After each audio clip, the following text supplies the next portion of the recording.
Hey, sister. Thanks, Queen.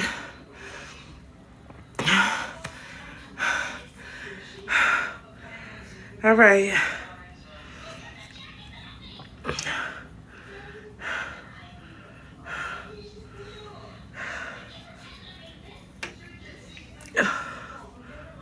Oh.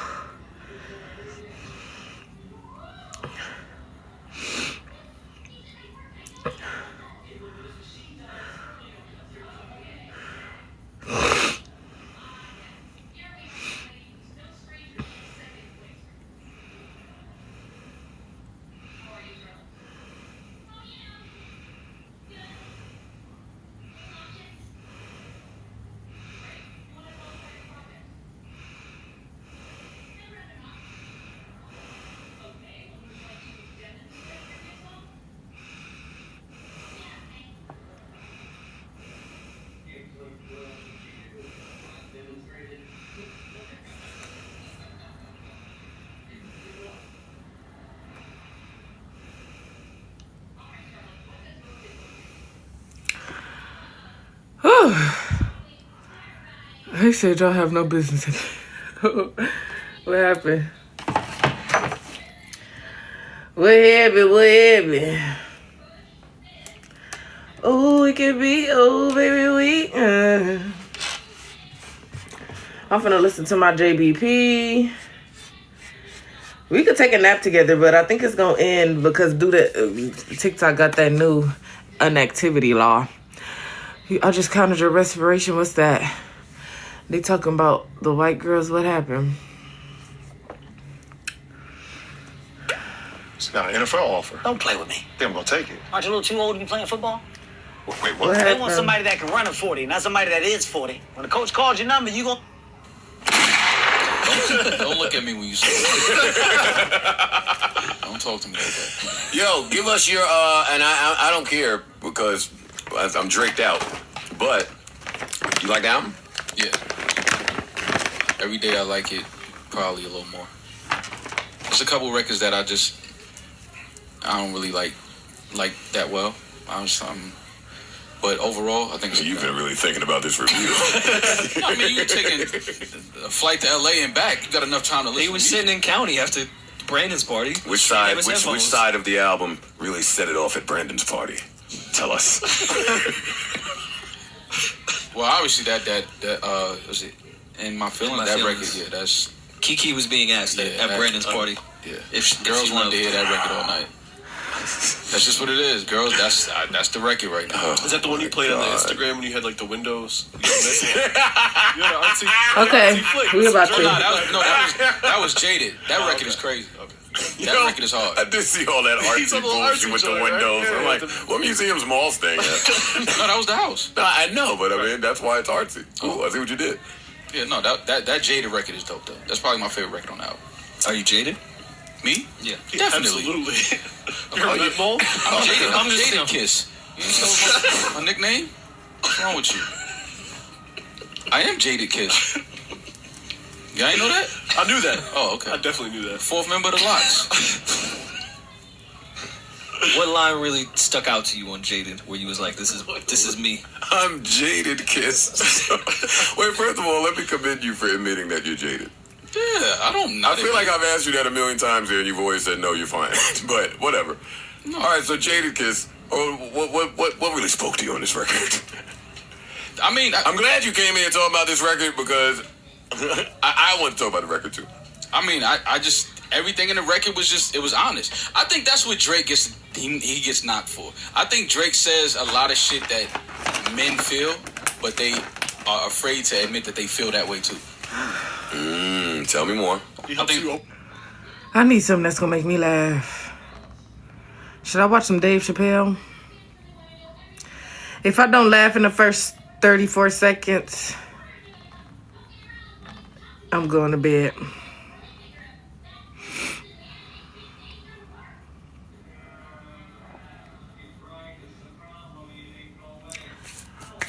Watch Norbit. I don't find Norbit funny. I'll be honest.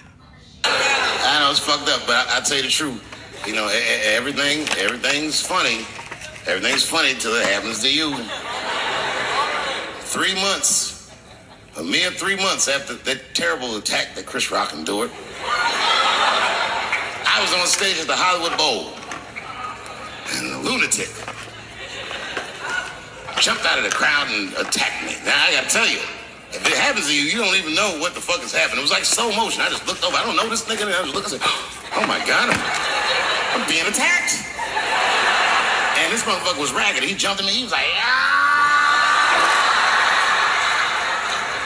I'm old, but I'm fast. I caught this motherfucker's head with my hand and pulled his hoodie over his eyes. I can still feel his head in my hand. It was spongy. He had been growing dreadlocks. Not the beautiful dreads that breastfarians grow. These were accidental LA homeless dreads. This shit had leaves and sticks and bottle caps and shit in it. Some kind of grease. I was like, ugh, like this. And then I fell down. And he knocked me all the way on the ground. And I was like, man, this is a bad situation. I don't know if I'm gonna die or what's gonna happen. But in that moment of vulnerability, you know what occurred to me that had never occurred to me? I know it's fucked up, but I'll tell you the truth. You know, everything's funny. Everything. He had been growing dreadlocks. Not the beautiful dreads that breastfarians grow. These were accidental LA homeless dreads.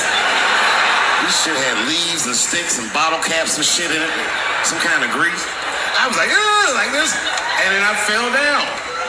And he knocked me all the way on the ground. And I was like, man, this is a bad situation. I don't know if I'm gonna die or what's gonna happen. But in that moment of vulnerability, you know what occurred to me that had never occurred to me before in my life? In that moment, it occurred to me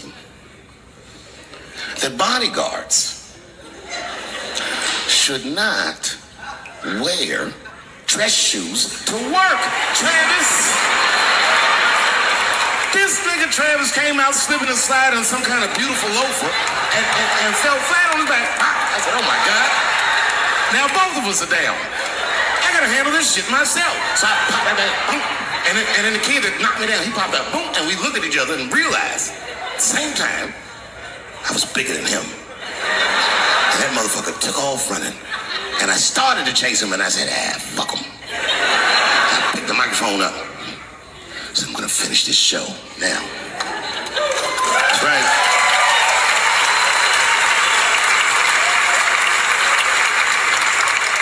For 3 months before that, I'd been making fun of Chris Rock. And people would ask me all the time. They say, Dave, what would you do if you were Chris Rock and Will Smith slapped you in the face? And to this day, the answer is the same. Well, I don't know what I would have done. I've never been in a situation that extreme. But I do know now what Will Smith would not have done. And that is enjoy the rest of his evening. Man, listen. We gave that kid a good while. We was whooping his ass. Not we. I mean, I was on stage trying to think of a joke to tell, but they was beating this nigga up right behind me. Everybody could see it. Everybody could see it. And I'm sitting up there trying to think of what to say. And I'm tongue-tied. Me, of all people, can't think of anything to say.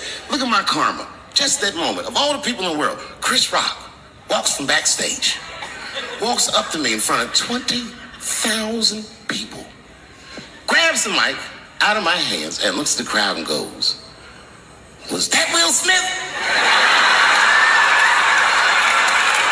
Man, motherfuckers fell out of their chairs laughing. I was standing there looking stupid. I was fucking furious because I'm thinking in my mind, nigga, this is my attack. You got attacked 3 months ago. Now you have jokes. So I snatched the mic back from Chris and tried to get one off, but my shit did not go good at all. I didn't know what to say. I was just like, it was a trans man. And the crowd was like, boo. It's LA, we like trans people, boo. I know, I felt so bad. I felt so bad. But I know why he did it. You'd have to be there to understand, but man, when that guy tackled me, it was like it's like a movie or something. You gotta picture this. Picture a famous person like every famous person you could imagine was at that show. It was like the biggest night that Hollywood had ever seen. And when that guy tackled me, he cleared the bleachers. I had to watch the tape afterwards to know this happened, but as soon as he tackled me, Jamie Foxx was the first motherfucker that jumped out of the crowd. He was wearing a white cowboy hat, like he knew this shit was gonna happen to him. Never seen this nigga in a cowboy hat before. And Jamie started chasing that motherfucker around like any given Sunday. And that kid was fast as shit, was juking and shaking, and it broke Jamie's ankles, and he just kept running. And then Jon Stewart from The Daily Show ran from backstage and jumped at this motherfucker like Super Jew. He was like, ah! And the kid seen Jon coming, so he jumped back, and Jon went flying that way. And this kid was fast, and then he turned around. He sees the emergency exit. He starts running for the emergency exit. Just before he got to the door, motherfucking Puff Daddy from Bad Boy Records jumped in front of the door. That nigga was like,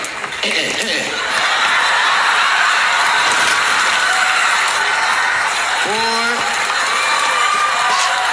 well, they got that motherfucker. And every celebrity just ran out because every celebrity saw themselves in me. And they just started beating the fuck out of me. And I know Chris was backstage looking like, nobody helped me.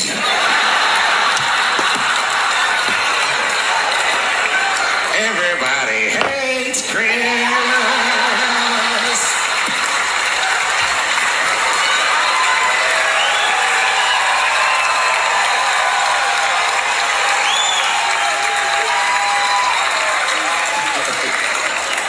Look, it was way more intense than what you guys might have read. I don't know what you read, but the kid, while we was beating on him, reached in his waistband, pulled out a .22 caliber pistol. That shit was mayhem. Everybody started screaming, oh my God, he's got a gun. He's got a gun. And then I got scared. I was in the back, but I was scared. Because I knew that everybody that was with me was armed. Yes, if they had shot and killed this kid on stage at the Hollywood Bowl, like I paid to do, Travis.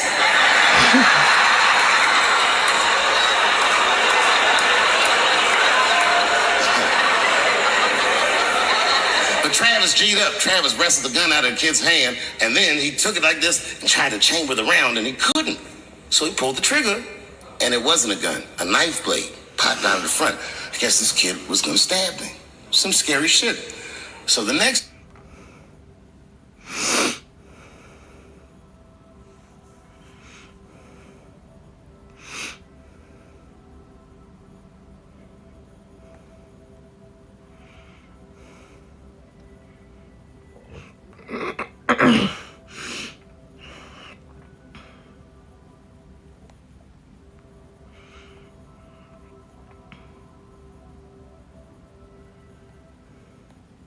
I gotta stop locking my knees up.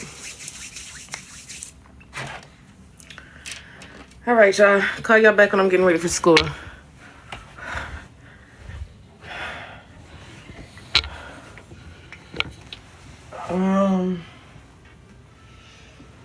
We should be at about, I don't gotta leave till 12:30, honestly.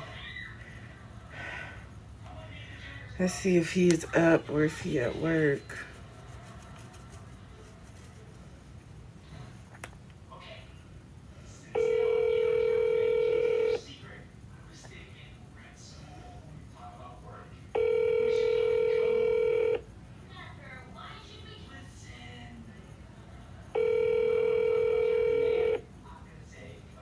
Been forwarded to voicemail.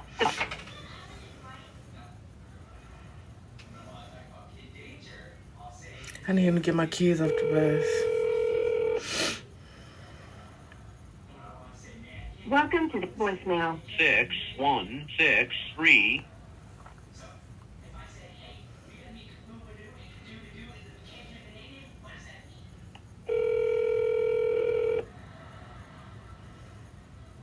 Welcome to the voicemail. 6.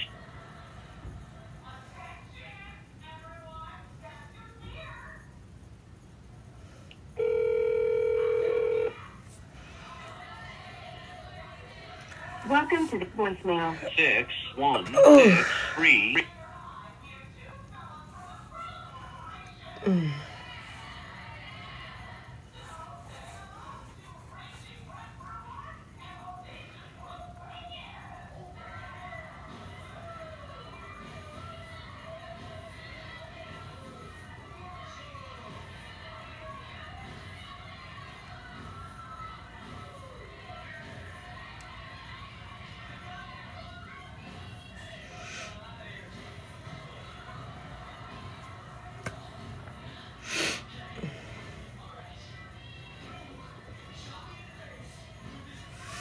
He was at work or outside. Ugh. Welcome to the voicemail. It was ringing at first, honey. Okay, I just need him to get my kids off the bus today. I don't get out of class till 4 o'clock. Maybe my nephews could come over here. Ow! Ah! Oh! Oh.